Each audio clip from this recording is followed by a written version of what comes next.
What is going on, guys? It's your boy Edward V, and today we're going to talk about a very interesting and very detailed intermittent fasting study. This was an early time restricted feeding study in which they ate all of their food during the morning time and fasted for the rest of the day. This is possibly one of the most detailed intermittent fasting studies that exist in terms of control and study design. They put time restricted feeding with a 6-hour eating window and an 18-hour fasting window versus the normal American meal pattern of breakfast, lunch, and dinner. They put them head to head in a crossover design, and I'm going to break down the results for you in this video. Stay tuned.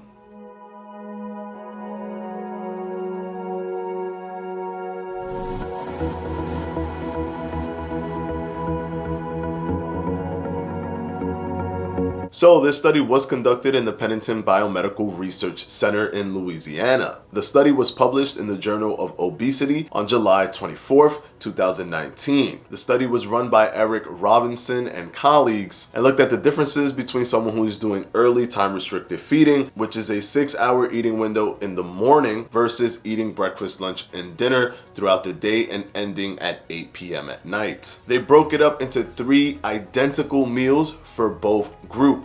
Now, to show you how detailed and rigorous the study was, they utilized a 4-day system. The groups were randomized and crossed over, which can enhance the significant value because you're using the same exact participants that are dealing with the opposite situation. It was 11 overweight adults with a mixture of male and female. They utilized a respiratory chamber and even at one point had them stay in a respiratory chamber with radar motion detecting to look at physical activity within an entire 24-hour frame. So yes, they were stuck all together in that chamber and could not leave for 24 hours just to test resting energy expenditure accurately, physical activity accurately, and energy expenditure with the thermic effect of food. They were assigned specific schedules of sleep and wake periods with lights off and lights on. On days 3 and 4, they sat down with the staff and ate the provided meals right in front of the staff's supervision to ensure that they ate everything on their plate for all 3 meals for both the control group and the early time restricted feeding group, which is the 6-hour eating, 18-hour fasting group. When in the respiratory chamber, when physical activity dropped to 1%, their resting energy expenditure was tested. Blood was also drawn to measure leptin levels, ghrelin levels, peptide YY levels, and glucagon-like peptide 1 levels. They even used urinary nitrogen excretion to measure energy expenditure as well. So this study had 100% compliance. And that's a major thing because a lot of people say, well, intermittent fasting shows its benefits because of the lack of compliance. They're probably just not eating as much or they're exercising more. No, the chamber tracked motion with radar motion tracking. So they weren't even expending more energy and they were eating identical meals with identical calorie count. So they weren't even eating more or less. Everyone was eating the same amount. It was isocaloric. This is also the first randomized controlled feeding trial where the feeding is even controlled within a meal frequency testing to see if meal frequency has any effect on things like energy expenditure and weight loss. Now, with that being said, with the 4-day trial, energy expenditure was not significantly different between the 2 groups. However, 8 out of the 10 people had a higher energy expenditure during the early time restricted eating arm, but it was not significantly higher. Unfortunately, they did not measure the ketone levels of the participants in this study, which would have been fantastic if they did, because the MPRQ levels were decreased in the time restricted feeding group, which may indicate that fat oxidation was higher in the time restricted feeding group. This means that within the 24-hour frame, within the time frame of those 4 days, that fat was burned more in the group that was doing time restricted feeding versus the group that was eating a normal breakfast, lunch, and dinner meal, even with the calorie intake being the same. They also did not measure body composition, which would have been fantastic because we could have seen if there was a reduction in body fat or a reduction in lean mass between the 2 groups. However, because of the non-protein respiratory quotient, it looks like fat oxidation in the time restricted feeding group was actually increased. So based off of this information, they may have actually been burning more fat than the normal eating group. But One important topic that I want to talk about that a lot of people try to stray away from, especially when they're trying to put up strong defenses against intermittent fasting, is that they tend to talk about calorie consumption as being the most important part. But the hormonal imbalances is probably even more important, because your hormones can trigger you. It's not psychological. Your hormones can actually trigger you to eat more or to eat less. So not wanting to eat more and wanting to eat more are two very important things that can happen to the body that can cause you to gain weight and lose weight. The calorie count is simply just the numbers, how much you take in, how much you take out. And that's easy. And people have known these things for years. And yes, intermittent fasting shows a benefit even when those things are aligned, even when there's an isocaloric system. But what about setting your body up for success? That's incredibly important. Does your hormone levels work towards you eating less if your goal is to lose weight? And intermittent fasting successfully has shown this over time, even when they're not controlling for the food intake, when they allow the participants to eat ad libitum.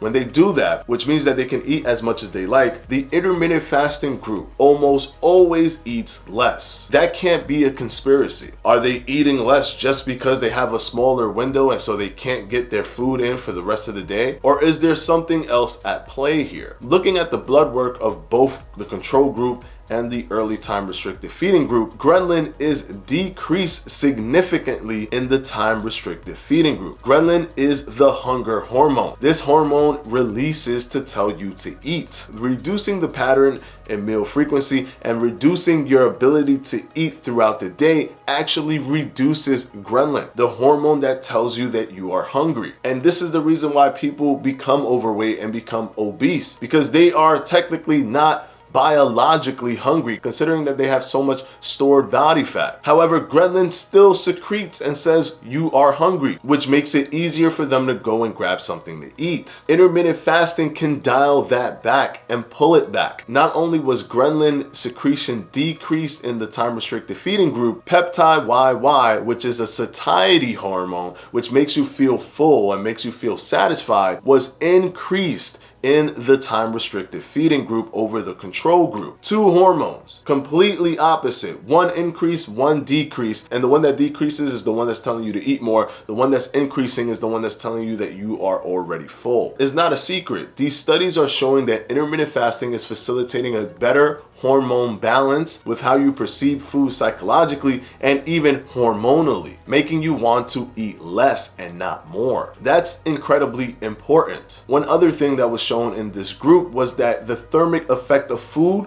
was greater in the time restricted feeding group, so that when they did eat, that effect, that thermic effect, was much more powerful than it was with the control group with the same calorie intake. And at the end of the day, the time restricted feeding group had a higher thermic effect of food average than the control group. So the notion of boosting your metabolism by eating all the time doesn't hold any water. It actually shows that when you compress your meals and you eat bigger meals in a more compressed fashion, that the thermic effect is greater even after the 24-hour period has completed. When you measure the thermic effect throughout the day and you put all of the numbers together, the impact is much greater when you compress your food intake to small windows. So you're burning more from eating the same amount. It's a shame that they didn't look at the body composition and the ketone levels of the participants, because that would have definitely given us more insight on how the calorie partitioning system was working and if muscle was being retained and if body fat was being lost for sure. What we do know is that the participants weren't just psychologically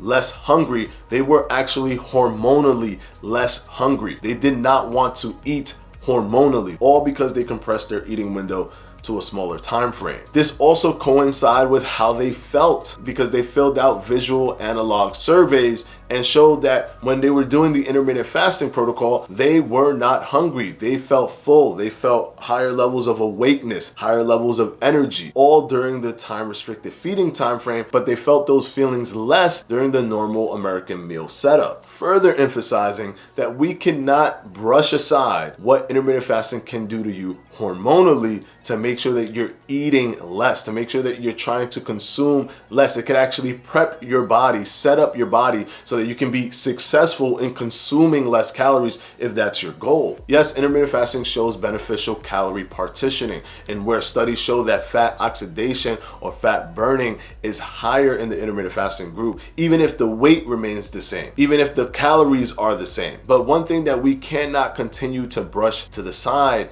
is satiety and fullness, and why people don't eat more even when they can eat more when doing intermittent fasting. That is a very important data point to look at and should not continue to be brushed to the side. So there you have it, guys. That's the brand new study that just came out of the Pennington Medical Research Center, and it is very detailed. If you want to take a look at the study for yourself, the link will be down in the description below. And of course, I want to thank my patrons from my Patreon. I'm going to go ahead and put their names right up here.